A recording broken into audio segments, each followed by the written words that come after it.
Hello, how are you all doing? நீங்கள்லாம் எப்படி இருக்கீங்க? என் பேர் ஜலால். நம்ம இன்னைக்கு என்ன பார்க்க போறோம்னா சிம்பிள் ஃப்ரேசஸ் ஃபார் கான்வர்சேஷன். இது பிகினர்ஸ்களுக்கும் அதுக்கப்புறம் இன்டர்மீடியட் லெவலில் உள்ள பீப்புளுக்கும் ரொம்ப பொருத்தமாக இருக்கும். நீங்கள் இதை பாருங்கள், ப்ராக்டிஸ் பண்ணுங்கள், உங்கள் கான்வர்சேஷனல் எபிலிட்டியை டெவலப் பண்ணிக்கோங்க. வாங்க இப்போ பார்க்கலாம்.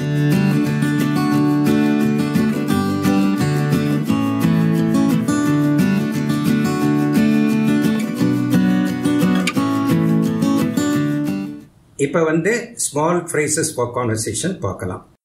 இதை பார்க்குறதுக்கு முன்னால் நான் ஒன்று சொல்லிக்கிறேன். இந்த வீடியோவுக்கு கீழே உள்ள டிஸ்கிரிப்ஷன் பாக்ஸில் அந்த லிங்க் கொடுத்துருக்கேன். You can click the link and take a print out of the document concerning this lesson. அதை எடுத்து வச்சுக்கிட்டு இந்த லெசனோட நீங்கள் பார்க்கும்போது பார்த்தீங்கன்னா உங்களுக்கு ஃபாலோ பண்ணுறதுக்கு கரெக்டாக இருக்கும். இல்லாட்டாலும் பரவாயில்ல, நான் சொல்லிக் கொடுக்குறேன். வாங்க பார்க்கலாம். ஃபஸ்ட்டு ஒரு ஆளை சந்திக்கிறோம். சந்தித்த உடனே ஒரு கிரீட்டிங்ஸ், அதுக்கு ஒரு ரெஸ்பான்ஸு சொல்லணும். இப்போ கிரீட்டிங்ஸ் எப்படி சொல்கிறேன்னு கேளுங்க. How are you? How are you getting on? How are things? How is it going? How is life? இப்படிலாம் கேட்கலாம். இதுக்கு என்ன மீனிங்னா ஜென்ரலாகவே நீங்கள் எப்படி இருக்கீங்க அப்படின்னு தான் அர்த்தம். இதுக்கு பதில் எப்படி சொல்லணும், ரெஸ்பாண்ட் எப்படி பண்ணணும்னா I am fine, thank you. I am good, thank you. Good, thanks. Not much, the usual. அதாவது அப்படி ஒன்றும் பெருசாக ஒன்றும் காரியம் இல்லை, எப்போதும் போல தான் அப்படின்ற அர்த்தம். ஐ பீன் பிஸி, நான் பிஸியாக இருந்தேன். How about you? அது சொல்லி முடிஞ்ச உடனே அவரை பற்றி நீங்கள் கேட்கணும். How about you? What about you? அப்படின்னு கேட்கணும். இப்போ ஒரு ஆக்சுவல் கான்வர்சேஷன் எப்படி நடக்குன்னு பார்ப்போம். நம்ம ரெண்டு பேரும் மீட் பண்ணுறாங்க. ஒருத்தர் கேட்குறாரு, How are you? அப்படின்னு கேட்குறேன். I am good, thank you. What about you? அப்படின்னு கேட்குறேன். இதுதான் அந்த சிம்பிள் கான்வர்சேஷன். இப்போ நெக்ஸ்ட் பார்க்குறோம். இதை மாதிரி நீங்களுமே கான்வர்சேஷன் பண்ணி பழகுங்க. உங்கள் ஃப்ரெண்டோட ரெண்டு பேரோட சேர்ந்துக்கிட்டு நீங்கள் இதெல்லாம் பேசி ப்ராக்டிஸ் பண்ணிங்கன்னா நல்லா இருக்கும். நான் என்ன சொல்லிக்கிறேன்னா, நீங்கள் எவ்வளவு தான் கிராமர் படித்தாலும் அந்த பேசுறதுக்கு வராது. கிராமரை மட்டும் படிச்சுக்கிட்டு நீங்கள் பேசணும்னு நினச்சிங்கன்னா ஒரு 15-20 வருஷம் ஆகும் பேசுறதுக்கு. அது வரைக்கும் நமக்கு பொறுமை கிடையாதே. நம்ம குயிக்காக பழகணும்ல. அதனால் இப்படி உள்ள கான்வர்சேஷன் லெசன்ஸை நீங்கள் பார்த்து நீங்கள் ப்ராக்டிஸ் பண்ணி குயிக்காக பிக்கப் பண்ணிக்கோங்க. வாங்க நான் சொல்லிக் கொடுக்குறேன். இப்போ நெக்ஸ்ட்டு அதுக்கு அடுத்த ஸ்டேஜில் அதே இதில் எப்படி கேட்கலான்னா what are you up to these days? இப்போ எல்லாம் நீ என்ன செய்துக்கிட்டு இருக்காப்பா அப்படின்னு கேட்கலாம். What are you up to these days? அதுக்கு நீங்கள் ரிப்ளையாக சொல்லலாம், not much, just getting on அப்படின்னு சொல்லலாம். லாங் டைம் நோ சீ, ரொம்ப நாளாச்சு உன்னைய பார்த்து அப்படின்னு கேட்குறாங்க. நீங்கள் as I been busy, work has been crazy, how have you been? How have you been அப்படின்னு கேட்கலாம். நீங்கள் எப்படி இருந்தீங்க அப்படின்னு கேட்கலாம். அதுக்கப்புறம் புதுசாக ஒரு ஆளை பார்க்குறீங்க. அப்போ நீங்கள் என்ன சொல்லணும்னா நைஸ் டு மீட் யூ அப்படின்னு சொல்லலாம். அதுக்கு அவருக்கு எப்படி ரெஸ்பாண்ட் பண்ணணும்னா nice to meet you too, இப்படி தான் சொல்லணும். இதுதான் ஆரம்பத்தில் உள்ள கான்வர்சேஷன். இப்போ அடுத்து பார்க்கலாம். அடுத்து ஒரு சஜஷன் கொடுக்குறீங்க. அதாவது இதுக்கு கரெக்ட் என்ன மீனிங்னா பரிந்துரை பண்ணுறீங்க. சஜஷன்னா பரிந்துரை. அதுக்கு எப்படி சம்மதிக்கிறது, எப்படி சம்மதிக்காமல் இருப்பது, இது ரெண்டையும் பார்ப்போம். ஃபர்ஸ்ட்ல சஜஷன்ஸ் பார்ப்போம். why don't we have a cup of coffee? நம்ம coffee சாப்பிடலாமே. why don't we go for a movie? why don't we just chill out somewhere? சில் அவுட்னா இப்போ எல்லாம் அது லேட்டஸ்டாக உள்ள ஃப்ரேஸு. சில் அவுட்னா வெளியே போய் நல்லா ஜாலியாக இருந்துட்டு வரலாமே அப்படிங்கிறது தான். இதுக்கு எப்படி நீங்கள் ஆன்சர் பண்ணுவீங்க? ஆன்சரில் எப்படி அக்ரி பண்ணுவீங்க? இதெல்லாம் ஒரு சஜஷன் தானே. அதுக்கு எப்படி அக்ரி பண்ணுவீங்கன்னா great idea, this sounds good, I am in, I am game, sure, why not அப்படின்னு சொல்லலாம்.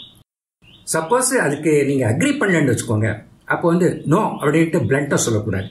அப்போ என்னென்னு சொல்லணும்னா I am not in the mood அப்படின்னு சொல்லணும். I don't really feel like it அப்படின்னு சொல்லலாம். I am not sure about that, இப்படியெல்லாம் சொல்லலாம். இல்லைன்னா காஃபிக்கு கூப்பிட்டாருன்னா no thanks, I just had a cup of coffee அப்படின்னா ஐ ஜஸ்ட் ஹேட் ஒன் அப்படின்னு சொல்லலாம். இப்படி சொல்லலாம். அதுக்கு பிறகு வேற விதமாக கேட்கணும்னா let's go for a movie, let's go hang out somewhere. Hang out, chill out, இதுக்கெல்லாம் என்னன்னா வெளியே போய் நல்லா பொழுது போக்கிட்டு வரலான்னு அர்த்தம். So let's go for a movie, let's hang out together somewhere அப்படின்னு சொல்லி இதே ஆன்சர் தான் நீங்கள் சொல்லலாம். அதாவது அக்ரி பண்ணுறதுக்கு great idea, that sounds good அப்படின்லாம் சொல்லலாம். Reject பண்ணுறதுக்குன்னா I am not in the mood அப்படின்லாம் சொல்லலாம். அதுக்கு பிறகு would you like to have a cup of coffee அப்படின்னு கேட்கலாம். would you like to have a cup of coffee அப்படி கேட்கலாம். அப்படின்னா would you like to join us for a cup of coffee somewhere அப்படி கேட்கலாம். அதுக்கும் இதே ரிப்ளை தான் சொல்லணும், ரெஸ்பான்ஸ் தான் சொல்லணும். அதுக்கப்புறம் கடைசியாக how about going for a movie, how about having a cup of coffee அப்படிலாம் கேட்கலாம். அப்போ என்ன பார்த்துருப்போம்னா ஃபஸ்ட்டு வந்து why don't we அப்படின்னு ஆரம்பிச்சிருக்கோம். அப்போ லெட்ஸ் கோ அப்படின்னு சொல்கிறோம். would you like அப்படின்னு சொல்கிறோம். இப்போ வந்து how about இப்படி வேரியஸ் டைப்ஸ் ஆஃப் சஜஷன்ஸ் நீங்கள் கொடுக்கலாம். ஒரே பொருள் தான், ஆனால் வேரியஸ் வேஸ் ஆஃப் கன்வேயிங் சொல்லலாம். அதுக்கு அக்ரி பண்ணுறது, டிஸ்அக்ரி பண்ணுறது இப்போ பார்த்துட்டோம். இப்போ வந்து ஒரு ஷார்ட் கான்வர்சேஷன், அதாவது 2 பேர் நீங்கள் மீட் பண்ணுறீங்க. சடனாக ரொம்ப நாளாச்சு நீங்கள் மீட் பண்ணி, இருந்தாலும் அங்கே நின்று பேசுறதுக்கு உங்களுக்கு டைம் இல்லை. நீங்கள் உங்கள் வேலையை பார்த்துட்டு போகணும், அவர் உங்கள் வேலையை பார்த்துட்டு போகணும். அப்போ என்ன சொல்லணும்னா வில் கேட்ச் அப் லேட்டர் அப்படின்னு சொல்லுவோம். வில் கேட்ச் அப் லேட்டர் இதெல்லாம் வந்து நீங்கள் ஒரு ஆர்கனைசேஷனில் ஒர்க் பண்ணீங்கன்னா நீங்கள் யூஸ் பண்ணலாம். Will catch up later, when are you free to catch up அப்படின்லாம் சொல்லலாம். இப்படி சொல்லலாம். அதுக்கு பிறகு இப்போ ஒருத்தர் வந்து உங்களை பார்த்துக்காரு, யூ லுக் வெரி டயர்ட் அப்படின்னு கேட்குறான்னு வச்சுக்கோங்க. நீ டயர்டாக இருக்கிற மாதிரி தெரியுதுன்னு கேட்குறான்னு வச்சுக்கோங்க. அதுக்கு என்ன சொல்லணும்னா is it so, actually I am okay அப்படின்னு சொல்லலாம். எஸ் ஐ ஆம், the work was very stressful அப்படின்னு 2 விதமாக சொல்லலாம். ஆமாம் நான் டயர்டு தான், the work was very stressful, work வந்து ரொம்ப கடுமையாக இருந்தது அப்படின்னு சொல்லலாம். அதுக்கு பிறகு ஒருத்தர் ஒன்று சொல்கிறாரு, ஆனால் அது எப்படி அப்படிங்கிறது உங்களுக்கு தெரியலை. அப்போ வந்து என்ன கேட்கலான்னா ஹவு கம் அப்படின்னு கேட்கலாம். ஹவு கம் அப்படி பேசி பழகிக்கோங்க, எப்படி கேட்கலாம். இப்போ நெக்ஸ்ட்டு பார்ப்போம். இப்போ 2 பேர் பேசிக்கிட்டு இருக்கீங்க, அவர் பேசுறது உங்களுக்கு விளங்கலை. நீங்கள் என்ன சொல்லணும்னா sorry I don't understand, I didn't catch that, sorry what was that, sorry come again. Come அகேன்னா திருப்பி வாங்கன்னு அர்த்தம் இல்லை, திருப்பி சொல்லுங்கன்னு அர்த்தம். Sorry come again. I didn't catch the last word, கடைசியாக நீங்கள் சொன்னது எனக்கு புரியலை. Sorry I wasn't listening. அது வந்து ஒரு honest response, honest reply. Sorry I wasn't listening, நான் உங்களை சரியாக கேட்கல. I was distracted. டிஸ்ட்ராக்டட்னு என்ன அர்த்தம்னா கவனத்தை வேற பக்கத்தில் இருக்கிறது. Sorry I didn't follow you அப்படின்னு ஹானஸ்டாக சொல்லிக்கலாம். அதுக்கு பிறகு உங்களுக்கு அண்டர்ஸ்டாண்ட் பண்ணிக்கிட்டீங்கன்னு வச்சுக்கோங்க. அப்போ என்ன சொல்லணும்னா oh now I get it, now I got it அப்படின்னு கூட சொல்லலாம். So now I get you, now I got you அப்படின்னு சொல்லலாம். அதுக்கு பிறகு I see what you are saying. I see what you are saying. Oh, that explains it. I am with you அப்படின்லாம் சொல்லலாம். அதுக்கு பிறகு அவர் கேட்குறாரு, உங்களுக்கு விளங்குச்சான்னு திருப்பி கேட்குறாரு. ஒரு மாதிரி எரிச்சப்படுற தோணில் கேட்குறாரு, நான் சொன்னதெல்லாம் விளங்குச்சா அப்படின்னு கேட்குறாரு. அப்போ சொல்லலாம் ஐ டூ அண்டர்ஸ்டாண்ட். நீங்கள் ஒரு எம்பசிஸ் கொடுத்து பேசலாம், அதாவது வலியுறுத்தி சொல்லலாம். I do understand, I did hear you அப்படின்னு சொல்லலாம். அதுக்கு பிறகு உங்களுக்கு இன்ட்ரெஸ்ட் இல்லாத சப்ஜெக்டை ஒருத்தர் பேசிக்கிட்டு இருக்காரு, உங்களுக்கு இன்ட்ரெஸ்ட் இல்லை. அப்போ என்ன சொல்லணும்னா I am not interested, I couldn't care less, I couldn't care less. இது கொஞ்சம் ரூடாக இருக்கு, இருந்தாலும் சொல்ல வேண்டிய இடத்துல நீங்கள் சொல்லலாம், அதை பற்றி தப்பு இல்லை. ஐ couldn't careless. It's not a problem, not an issue அப்படின்னு சொல்லலாம். Never mind, it doesn't matter அப்படின்லாம் சொல்லலாம். இப்படிலாம் சொல்லலாம். அதுக்கு பிறகு ஒருத்தர் வந்து ஒரு சொல்றாரு, அவர் கொஞ்சம் ஜோக் அடிக்கிறாரா ஏமாத்துறாரா அப்படின்ட்டு உறுதியாக உங்களுக்கு தெரியலை. It was a bit of a shock or disbelief. அப்போ நீங்கள் என்ன சொல்லணும்னா யூ ஆர் கிடிங் மீ, நீங்கள் கேலி செய்கிறீங்க. You are kidding me, I don't believe it, என்னால் நம்ப முடியலை. ஐ கான்ட் பிலீவ் இட், நான் நம்ப முடியலை. Are you pulling my legs, என் காலை வாரி விடுறீங்களா? Are you pulling my legs அப்படி கேட்கலாம். You've got to be kidding me, you've got to be kidding me அப்படின்ட்டு ஒரு ஸ்ட்ரெஸ் பண்ணி சொல்லலாம். இப்படிலாம் சொல்லலாம். இப்போ அடுத்து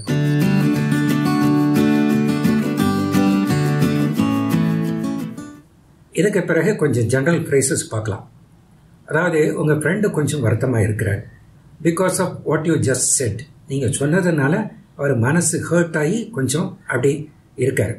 அவர்கிட்ட சொல்லலாம், please don't take it to heart, மனசில் ஒன்று நினச்சிக்கிறாத, please don't take it to heart அப்படின்னு சொல்லலாம். அதுக்கப்புறம் உங்கள் ஃப்ரெண்டு ஒரு ஜோக் அடிக்கிறாரு, உங்களுக்கு சரியான சிரிப்பு வருது. அப்போ சொல்கிறீங்க, oh that's a good one அப்படிங்கிறீங்க. அதுக்கு பிறகு ஒரு இன்டர்வியூ பற்றி உங்கள் ஃப்ரெண்டு வந்து உங்கள்கிட்ட கேட்குறாரு. உங்களுக்கு தெரியலை இன்டர்வியூ சக்ஸஸ் ஆகுமா ஆகலையான்னு தெரியல. அப்போ சொல்கிறீங்க, I am just keeping my fingers crossed.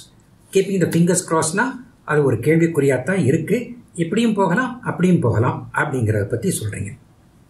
அது பிறகு ஒன்று பேசிக்கிட்டு இருக்கீங்க, இடையில கொஞ்சம் டிஸ்ட்ராக்ஷன் ஆகுது, திருப்பி கண்டினியூ பண்ணணும், மறந்து போயிடுது.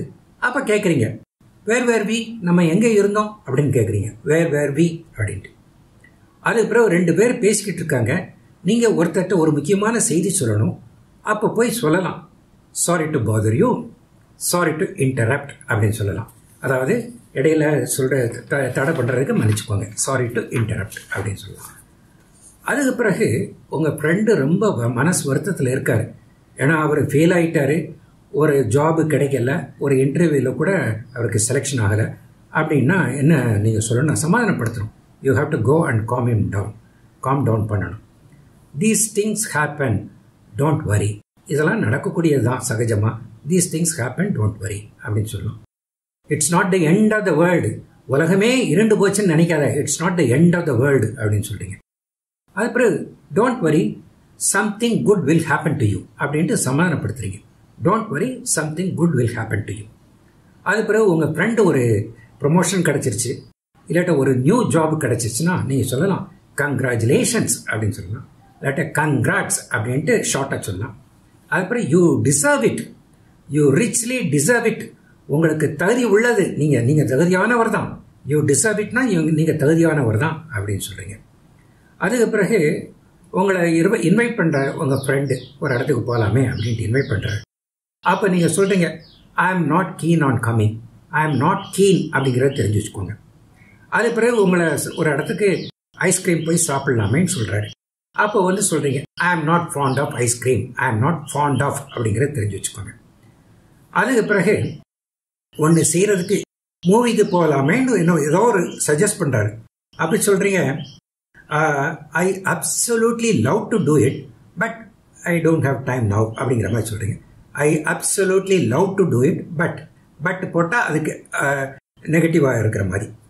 அதுக்கப்புறம் I can't now, maybe some other time we can make it அப்படின்னு சொல்கிறீங்க. எல்லாமே நம்ம பதில் சொல்கிற வந்து பிளண்ட்டாக நோன்னு சொல்லக்கூடாது, கொஞ்சம் மாடிஃபைடாக, ஒரு டிக்னிஃபைடாக, ஒரு நல்ல விதமாக சொல்லணும். அதுதான். அது பிறகு if you want help you can ask, good you please help me அப்படின்னு சொல்லலாம். Would you mind helping me அப்படின்னு கேட்கலாம். அதுக்கு பிறகு ஒரு மன்னிப்பு கேட்கறதுக்கு, அப்பாலஜைஸ் பண்ணுறதுக்கு, ஐ am so sorry, I am really very sorry அப்படின்னு சொல்லலாம். I would like to apologise, நான் வந்து மன்னிப்பு கேட்குறேன். That was wrong with me அப்படின்னு சொல்கிறீங்க. இல்லாட்டா that was wrong of me அப்படின்னு சொல்கிறீங்க. Please accept my sincere apologies அப்படின்னு சொல்கிறீங்க. If you want to agree with somebody, அப்போ வந்து சொல்கிறீங்க, யா தட் இஸ் ட்ரூ அப்படின்னு சொல்கிறீங்க. யூ ஆர் அப்சல்யூட்லி ரைட் அப்படின்னு சொல்கிறீங்க.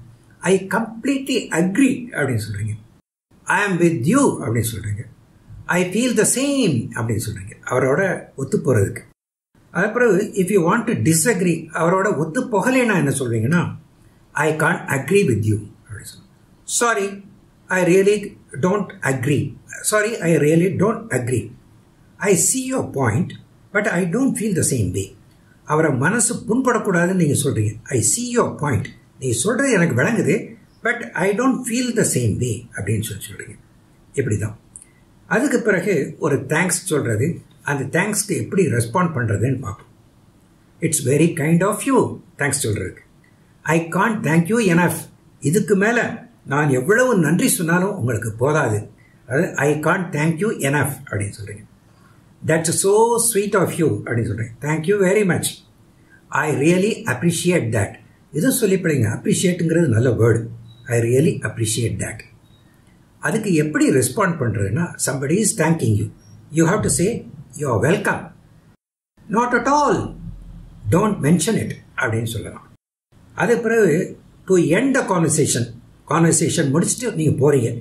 அப்போ சொல்லலாம் ஐ better be going, I would better be going அப்படின்னு சொல்லலாம். ஹாவ் அ குட் டே அப்படின்னு சொல்லலாம். டேக் கேர் அப்படின்னா போகிற நேரத்தில் டேக் கேர் அப்படின்னு சொல்லிட்டு போகலாம். see you later அப்படின்னா பின்னால் பார்க்கலாமே. pleasure meeting you, உங்களை பார்க்குறதுல ரொம்ப சந்தோஷம். lovely to meet you அப்படிலாம் சொல்லிட்டு விடை பெற்று போகலாம். அதுக்கு பிறகு somebody is going, நீங்கள் வந்து ரயில்வே ஸ்டேஷனில் போய் வழி அனுப்ப போகிறீங்க. அப்போ நீங்கள் சொல்லலாம் have a safe journey அப்படின்னு சொல்லலாம். have a pleasant journey அப்படின்னு சொல்லலாம். born voyage, ஏர்போர்ட்டில் போய் வழி அனுப்ப போகிறீங்க. அப்போ born voyage அப்படின்னு சொல்லலாம். இது வந்து இங்கிலீஷில் இருந்தால் கூட சொல்லலாம், born voyageன்னு சொல்லலாம். அது பிறகு when you finish a meeting, ஒரு மீட்டிங் நடக்குது, அதை முடிக்கிறீங்க. அப்போ சொல்லலாம் it has been a long day, thank you everybody அப்படின்னு சொல்லலாம். thank you for your time and patience அப்படின்னு சொல்லலாம்.